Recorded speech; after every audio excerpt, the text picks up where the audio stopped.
Alors aujourd'hui on va parler d'un film. Figurez-vous que j'ai été complètement con. J'ai été complètement con parce que ce film, je l'avais préparé. Je m'étais dit regarde-le. Et au final, je l'avais préparé et je l'ai pas regardé.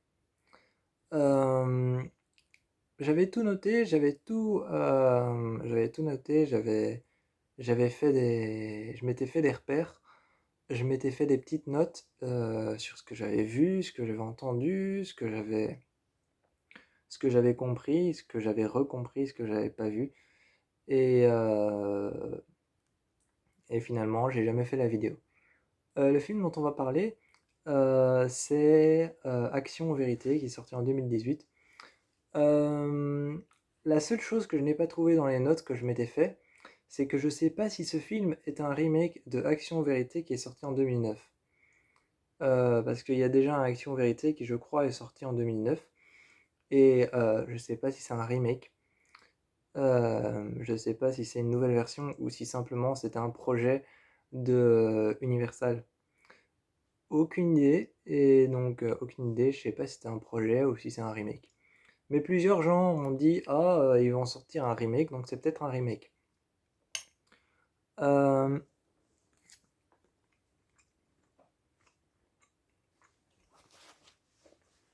le film m'a fort attiré. Le film en soi m'a fort attiré euh, parce que à la base j'avais regardé la série Pretty Little Liars. Et pour ceux qui connaissent cette série, il y a beaucoup de gens. Pour ceux qui connaissent cette série, il y a beaucoup de gens qui connaissent cette série. Eh bien, Lucy Hale est dans le film. Lucy Hale est dans le film, donc le personnage d'Aria, forcément, m'avait attiré à aller voir le film. Il y avait aussi Tyler Posey qui était dans le film, qui était dans la série Teen Wolf que j'avais regardé. Et lui qui jouait Scott. Donc j'ai été voir le film. J'ai été voir le film et franchement, il est pas mal du tout. C'est pas le meilleur film d'horreur au monde, mais il est pas mal du tout. Je dois avouer que si je mettais une note à ce film, ce serait un petit 5 sur 10. J'ai beaucoup aimé les passages comme par exemple, j'ai trouvé ça très intelligent de faire une maison contournée entièrement par un... J'ai trouvé ça très intelligent de faire une maison qui est entièrement entourée de passages pour les voitures, donc entièrement entourée de routes. Et en fait, c'est une maison carrée. C'est une grande maison carrée au milieu de nulle part. Enfin, au milieu de nulle part. Au milieu d'un grand. C'est une grande maison carrée, un peu rectangulaire, comme ça, mais assez grande, qui est au milieu d'un centre, d'un endroit dans lequel il y a plein de maisons, donc un quartier, un quartier ouvert. Et cette maison, elle est au milieu d'un centre dans lequel il n'y a rien. Et autour de cette maison, il y a quatre routes. Donc à gauche, il y a une route, à droite, il y a une route, derrière et devant, il y a une route. Et j'ai trouvé très intéressant et très, très bien réfléchi par rapport au réalisateur de faire en sorte qu'un des personnages doit faire le tour du toit de la maison, donc que la force démoniaque doit faire le tour de la maison et que l'un des personnages soit forcé à le faire et qu'il se soit servi de la grille avec des pointes. Donc il se soit servi de la grille avec des pointes et de faire un plan avec la caméra dessus en montrant le personnage qui doit faire le tour de la maison. Ça donne un danger en plus et c'est une scène assez effrayante qui donne beaucoup plus d'envergure au film, beaucoup plus de grandeur. Et la manière dont la maison a été filmée est juste trop top parce qu'elle donne l'impression d'être 10 fois plus grande et 10 fois plus impressionnante. La maison, en fait, c'est une sorte de grande maison rectangulaire qui pousse un peu son arrière euh, à devenir encore plus grande. Donc l'arrière de la maison devient un peu rectangulaire, mais la maison en soi est carrée. Donc, et la manière dont elle est filmée, en fait, elle est au milieu de nulle part, enfin, elle est au milieu d'un quartier et il y a quatre routes devant, derrière et sur les côtés. Et il y a une caméra qui la filmait un peu. il y avait une caméra qui la filmait en tournant autour de la maison, mais un peu chaque fois en abaissant et en relevant, en abaissant et en relevant. Donc la caméra tournait un peu en s'abaissant vers le bas et puis en remontant vers le haut et ainsi de suite, et elle tournait autour de la maison. Et ça fait très peur parce que ça montre la maison un peu sous tous les angles. Et d'ailleurs, l'actrice qui a dû faire le tour de la maison, l'actrice qui a dû faire le tour de la maison a dit qu'elle avait pu justement se servir de ses peurs et se servir de la peur pour pouvoir accentuer la scène, et que c'est pour ça que cette scène est si intense, parce que elle avait dit justement qu'elle avait pu se servir de la peur, et elle avait pu se servir de la situation et de l'angoisse que procurait cette scène pour pouvoir exercer une sorte de forme de peur. Et elle s'est servie justement de son jeu d'actrice et, euh, et de la peur qu'émanait cette scène pour pouvoir améliorer son jeu.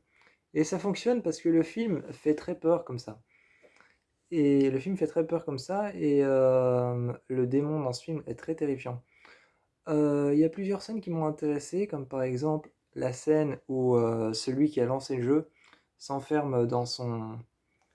La scène où celui qui a lancé le jeu s'enferme dans son appartement et se coupe du monde, et finalement ils finissent par le retrouver. J'ai beaucoup aimé cette scène parce que t'es enfermé dans un appartement qui est totalement recouvert de journaux contre les murs et totalement recouvert de plaques en bois, et tu sais pas ce qui se passe à l'extérieur, tu sais juste qu'ils sont dans un endroit paumé, dans un bled paumé, et ils sont dans cet appartement et tu sais pas ce qui se passe à l'extérieur. Et ça fait très peur parce que la situation les suit toujours, mais t'es dans un endroit où tu sais pas ce qui se passe. Et c'est ça qui est assez bien. C'est ça qui est assez bien. Et pour revenir à cette scène avec la grille,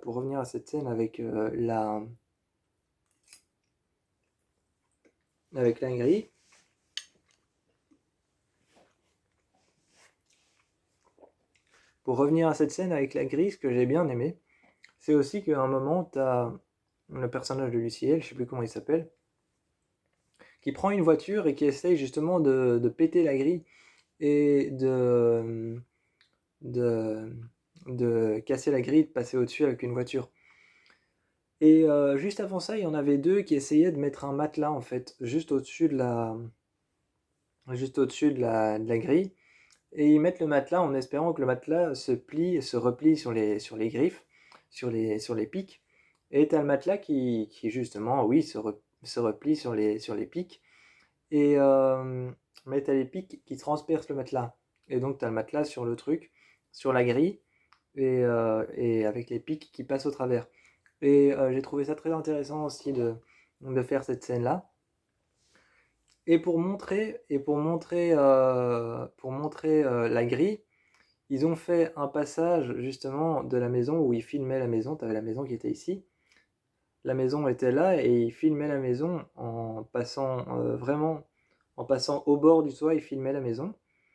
Et, euh, et après, ils ont descendu un peu la caméra et ils ont filmé la grille au niveau de tout en haut de la grille et des picots de la grille. Donc, il y a un premier plan qui filme la maison à partir du bord du toit, et un deuxième plan qui fait la même chose, mais qui filme à partir de la hauteur de la grille et de la hauteur des picots. Et puis, il y a un troisième plan qui fait exactement encore une fois la même chose, mais qui arrive sur les bords de la maison, dans cet endroit où il y a une petite ruelle, et qui arrive comme si on était en train comme si on était en train de regarder le regard d'une personne qui marchait. Donc, comme si on était en train de regarder ce que regarde une personne qui marche sur le sol. Et t'as la caméra qui arrive et qui passe au travers de la grille et qui se retrouve de l'autre côté.